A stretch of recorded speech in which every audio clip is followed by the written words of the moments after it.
These are the Beam Chronicles, with your host, MJ Dooney. Book 1 Initiation, Chapter 16, Cidney Kovorski.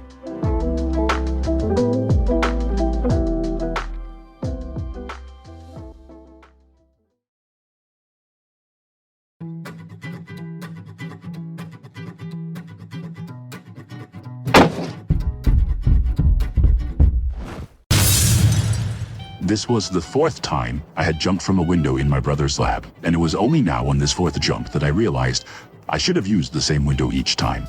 That would have been much less fun though. For me, there was some sort of inexplicable rush associated with the sound of breaking glass. Each time I had picked up another catch to bring down to Charlie, Phil, and Maria below, I could not help but do it again, through a fresh and unbroken window. I had hoped that Phil did not notice, but as I landed with a thud from my story's high descent, I ran into my friends, setting the last catch down in a line with the other two. He commented on this very subject.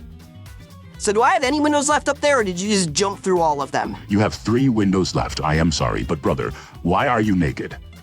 He glanced down at his own skinny little body. His reproductive organs and buttocks were the only thing obstructed, narrowly covered by the smallest pair of white underpants. Yeah, good question, Sid. Charlie had a hand to her eye to block the view. Hey, if we're gonna put out more Jacksons than Jackson, we're gonna need all the power we can get, alright? That means me showing a little skin, more surface area, more photosynthesis. You think I like prancing around in my skivvies in front of pretty girls? Aw, Phil. Caraway was fiddling with the control panel that I had also brought down from the lab. So sweet. You think Charlie and I are pretty? Phil, I'd have a witty comment about that if I weren't so messed up right now. Charlie seemed to be a few shades of green paler than Phil himself, bracing herself against one of the catches and breathing heavily. Ungrouping that spider really fucked me up. Perhaps you should stay here then, Charlie, I offered. This task is not so challenging that I cannot do it unassisted. As long as Jackson can maintain the chase, I can handle the dragonflies on my own. Sid, how are you gonna get up here? Jackson shouted through the comms as he turned to draw the jets close.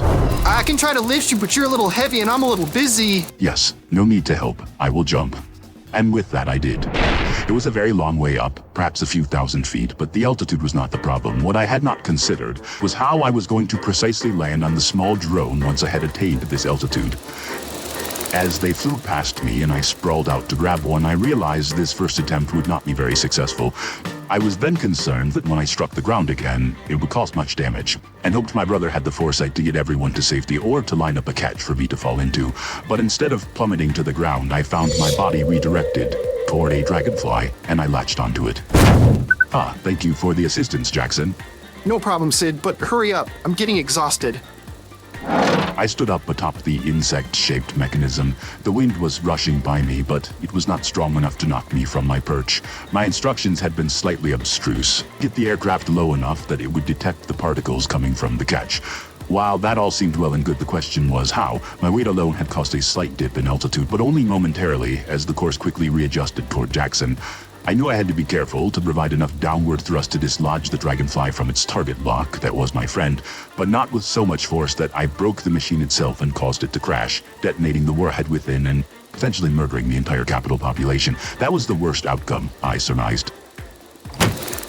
My first stomp was an underestimate. The bug did not waver in the least.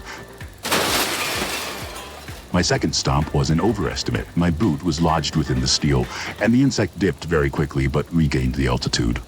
Without any clue how else to proceed, I began to stomp in place. Foot after foot with some level of force between the first and second attempt, and slowly, the dragonfly began losing altitude. Finally, after perhaps 30 stomps, it was low enough to detect the catch beneath us and inverted to turn and redirect its path straight down. I flattened onto my stomach and held onto the creature as it dive-bombed into the container, decelerating to a safe stop once it was inside. This is a very strange sensation, I said, swimming in the Jackson field beside the downed aircraft. One down. Charlie grouped into the catch, swam past me to the aircraft, and reached out to the highly conspicuous weapon stashed on the underside, ungrouping it, then grouping back out as I plunged my fist into the head of the arthropod, where I correctly surmised the most important gears in such resided. It all took about 10 seconds, remarkably slow for her, and when she was finished, she looked as though she was about to faint. Maybe you should just sit down. Phil unplugged the first catch from his navel, and the dragonfly, along with myself uncomfortably, fell the remaining 2 feet harmlessly. You look like death. You look like... Shut up. Put some pants on. The snappiness of Charlie's comeback suffered in the face of overgrouping syndrome as well. Hey, Phil? Maria cut in from her position at the monitors controlling the catches. I think this guy just sent us a message. At least, whoever it is says he's responsible for the attack on HQ and wants somebody to come down and see him at this warehouse in the capital to receive his demands or something. He said to send our most diplomatic agent. Oh yeah, that's definitely me. Charlie said, pulling Guillermo from his holster and twirling him on her index finger. Guillermo and I live for diplomacy. I'm not doing anything here anyway. I can't stand being this useless. Shade, I just told you to sit down and relax. You're gonna kill yourself. Besides, nobody needs to go and fulfill his stupid dramatic requests. Yeah, he's a total diva, but that's the whole point. We gotta get him, right? How else are we gonna figure out who it is if someone doesn't go check? Jackson and Sid are predisposed, plus I'm the fastest anyway. You're not the fastest right now. You're barely standing up. Besides, he's unevaluated. Leave it to evals. Evals won't even know where to begin if I don't check him out. I'll take my time getting there, make a few pit stops to throw up, and if this guy's too much for me in my overgroup state, I'll tag him for them to pick up and come right back here. Look, in a few minutes when the other 2 drones are down, he's gonna realize he has no leverage in Bolt. Then we don't even know who he is, and he just launches another attack tomorrow. Besides, I got seniority here, it's not your call. Technically, Caraway has seniority here. Go get him, Charlie. She did not look up from her monitors. I'm sure even half of you is enough to take him, and like you said, I think you'll know when you should cut and run. See you later, boys. Good luck. And she grouped away. With Charlie gone, we returned our focus to the 2 remaining dragonflies. I lined myself up to jump again, but this time I attempted to time my approach better so that I would not overshoot them. Once I had seen Jackson bank into a turn, I leapt once again. Before long, I realized my second jump was much more accurate, and I was initially both pleased with and surprised by my quick and exact calculation. I was hurtling on a collision course with the underside of the second insect. I realized, however, if this collision course came to fruition, given my weight and speed, it would more than likely blow the thing up and thus kill us all. This again was far from ideal. I am sorry, Jackson, do you think that you could... But before I had finished, my ascent was slowed to a stop. I was coasting along in the air right underneath the second bug. I reached up and grabbed the thorax of it with both hands, and it dipped due to my weight before correcting altitude. Thank you for the assistance again, Jackson. No problem, Sid. As I was suspended beneath the mechanical creature, I realized it would be much more difficult to lower it enough to pick up the catch's particle field. I yanked on it once, but it merely wiggled in place. I was just about to pull myself up to the top of it in order to again utilize my stomping method, when a piece of the robotic being broke off in front of me. My first impression was that my careless tugging had compromised the integrity of the aircraft, and it had begun to fall apart. But as I reflexively snatched the broken piece out of the sky and tucked it beneath my arm, still holding the underside of the plane with my other hand and swinging slightly, I realized this was not a piece of plane that had fallen off. Jackson, I believe that this is the bomb. Fuck, he deployed. Whatever these things are, they are dropped. Dropping. Somebody catch them.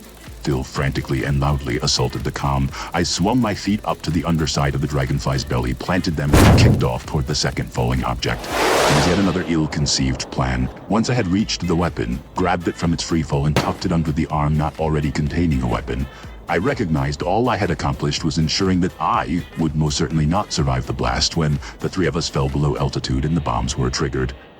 Perhaps it was a fitting end for a monster like me. I closed my eyes. But then Jackson flew overhead, dragging the 2 drones behind him, and pulled me and my bombs into motion with him. I had never flown before, but it felt much like being in the catch a few moments ago. More than anything, I was relieved to be alive. Jackson Teak, you are an incredibly useful friend to have. And you are an incredibly heavy friend to have. Gotta get rid of those things, Sid. K-Pack? I think so, yes. I released the one in my right hand, and it hovered before my face, held in place by the extreme focus of my telekinetic friend. I rotated my wrist cannon against my thigh, pointed it at the warhead, and made a fist. It was dissolved in seconds. I repeated the actions for its partner.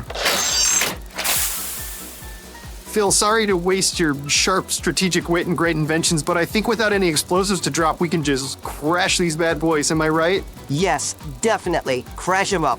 I gestured with my head toward one of the flies, and he nodded back at me, seeming to catch my drift. He released me from his telekinetic hold, and as the bugs flew past me, I kicked the one I had designated as mine with both feet. Simultaneously, Jackson pushed the other one with his psychic ability. They collided and exploded.